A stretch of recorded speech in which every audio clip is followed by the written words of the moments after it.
SIP and SWP మధ్య ఉన్న తేడా ఏంటో చాలామంది ఇప్పటికీ కన్‌ఫ్యూజ్ అయిపోతూనే ఉన్నారు. అసలు ఈ ఇన్వెస్ట్‌మెంట్ ప్లాన్ విషయానికొచ్చేటప్పటికి మెయిన్‌గా రెండిటి మధ్య ఉన్న డిఫరెన్సెస్ ఏంటి? దాని గురించి చెప్పడానికి ఇప్పుడు మనతో పాటు కూడా ప్రత్యూష రెడ్డి గారున్నారు. ఆవిడ పర్సనల్ ఫైనాన్షియల్ అడ్వైజర్. మరి మాట్లాడదాం.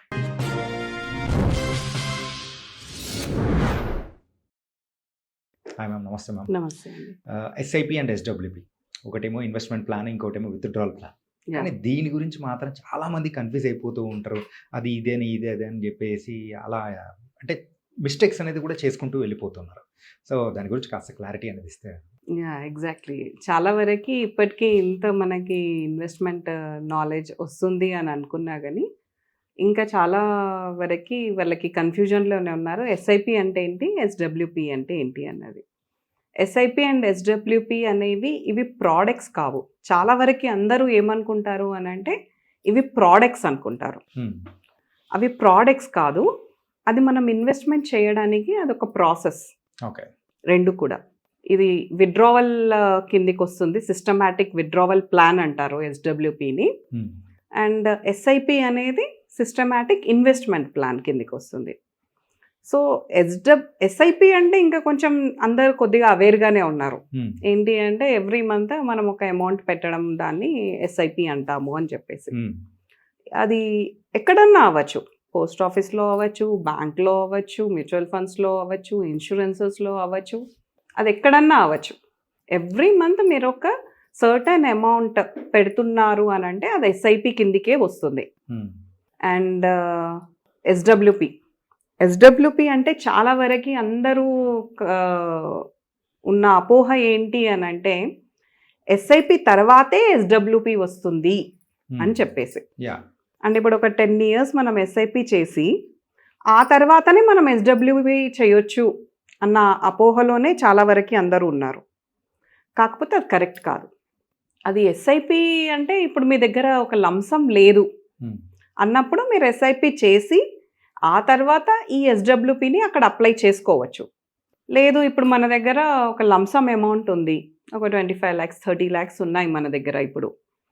అండ్ మీ మంత్లీ ఇన్‌కమ్ వచ్చేసి ఒక 60,000 అనుకుందాము. సో, ఆ 60,000లో మీ హౌస్ హోల్డ్ ఎక్స్‌పెన్సెస్ కానివ్వండి, లేకపోతే మీ ఇన్వెస్ట్‌మెంట్స్ కానివ్వండి, అన్నీ ఆ 60,000లో మీరు వెల్ ప్లాన్డ్‌గా ఉన్నారు. కాకపోతే మీ లగ్జరీస్ ఏవైతే ఉంటాయో, అవి మీరు చేసుకోలేకపోతున్నారు ఈ 60,000తో. హ్మ్. కాకపోతే మీ దగ్గర ఒక 30,00,000 లంసమ్ ఉంది. సో, ఆ 30,00,000ని మీరు మార్కెట్‌లో ఇన్వెస్ట్‌మెంట్ చేసో, లేకపోతే ఎక్కడ మీకు సేఫ్ ఇన్వెస్ట్‌మెంట్ ప్రోడక్ట్ అనిపిస్తే అక్కడ. హ్మ్. గవర్నమెంట్ ప్రొడక్ట్స్ ఉంటాయి. చాలా ఉంటాయి. అక్కడ ఇన్వెస్ట్‌మెంట్ చేసి హ్మ్. ఎవ్రీ మంత్ మీ లగ్జరీకి ఒక 10,000 అక్కడి నుండి విత్‌డ్రా చేసుకోవచ్చు. సో, అది కూడా ఎస్‌డబ్ల్యూపీనే. ఓకే. సో, ఎస్‌డబ్ల్యూపీ అనేది ఒక సిస్టమాటిక్ విత్‌డ్రావల్ ప్లాన్. ఎలాగైతే మనం ఎవ్రీ మంత్ 10,000 వేస్తామో, మీకొచ్చిన కార్పస్‌లో నుండి ఎవ్రీ మంత్ ఆ 10,000 తీసుకోవడం కూడా ఎస్‌డబ్ల్యూపీనే. ఇప్పుడు ఫర్ ఎగ్జాంపుల్ ఎస్ఐపి అనేది కూడా మంత్లీ ఇట్లా అమౌంట్ అనేది పెట్టుకుంటూ వెళ్ళిపోతూ యాహ్! ఉంటారు. సో, ఆఫ్టర్ కొన్ని ఇయర్స్ తర్వాత దాని మీద ఎస్‌డబ్ల్యూపీ పెట్టుకోవచ్చా? యాహ్! ఎస్‌డబ్ల్యూపీకి మనం మళ్ళీ కన్వర్ట్ చేసుకోవాలి దాన్ని. హుహు.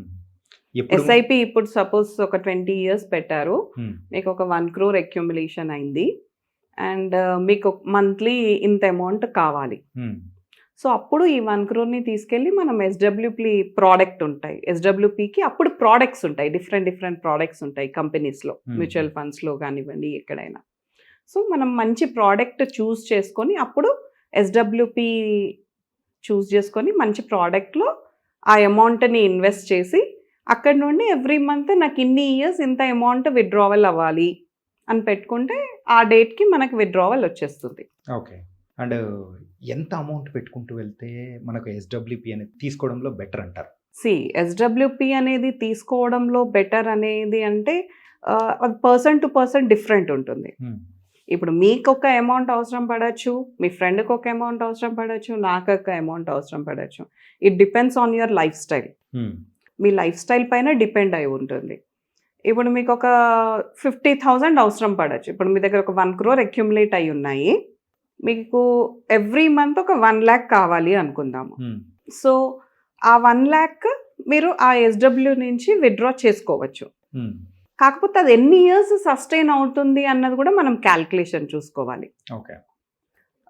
సింపుల్గా ఫినాన్షియల్ ప్లానింగ్లో కానివ్వండి, ఫినాన్షియల్ ఇండస్ట్రీలో రూల్ ఏంటి అని అంటే, మనకున్న కార్పస్లో ఉండి ఎవ్రీ ఇయర్ 4% విత్డ్రా చేసుకుంటే మన ప్రిన్సిపల్ ఏదైతే ఉంటుందో అది ఎక్కువ రోజులు సస్టైన్ అయ్యే అవకాశం ఉంటుంది మనకి. ఓకే.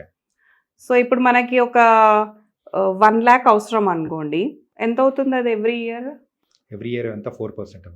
సో 4% అంటే చాలా తక్కువ అవుతుంది కదా. చాలా తక్కువ అవుతుంది. సో అందుకే ఎప్పుడైనా ఇప్పుడు మనకున్న ఎక్స్పెన్సెస్ ఎంత, అండ్ 20 years తర్వాత మనకు ఆ ఎక్స్పెన్సెస్ ఇన్ఫ్లేషన్తో ఎంత అవుతుంది, ఈ 4% ఇన్ఫ్లేషన్తో కూడా అసలు బీట్ చేయలేదు. బీట్ చేయొచ్చు. అంటే క్యాల్కులేషన్స్ డిఫరెంట్గా ఉంటాయి, ఇన్ఫ్లేషన్ క్యాల్కులేషన్స్ అవన్నీ. ఇప్పుడు సపోజ్ మీకు ఒక 50,000 ఇప్పుడు ఎక్స్పెన్సెస్ అవసరం పడుతున్నాయి. 20 years తర్వాత మనం ఒక 6% ఇన్ఫ్లేషన్తో దాన్ని క్యాల్కులేట్ చేస్తాము. ఇప్పుడు ఒక సపోజ్ ఒక ఎగ్జాంపుల్, ఒక వ్యక్తి ఒక 2 lakhs శాలరీ ఉందనుకుందాము. 2 lakhs శాలరీలో ఆయనకి 1.5 ఆయన టోటల్ ఎక్స్పెన్సెస్ అవుతున్నాయి. టోటల్ ఎక్స్పెన్సెస్ అని అంటే what comes in to it? Groceries వస్తాయి, సపోజ్ ఈఎంఐస్ ఏదన్నా ఉంటే ఈఎంఐస్ వస్తాయి, చిల్డ్రన్ ఎడ్యుకేషన్ వస్తుంది, అండ్ వాళ్ళ లగ్జరీస్ వస్తాయి, నీడ్స్ వాంట్స్ అన్నీ వస్తాయి దాంట్లోనే. ఎవ్రీథింగ్ అన్నీ వస్తాయి.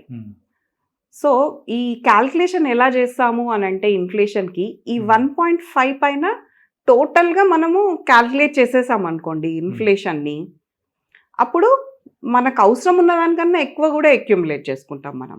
ఓకే.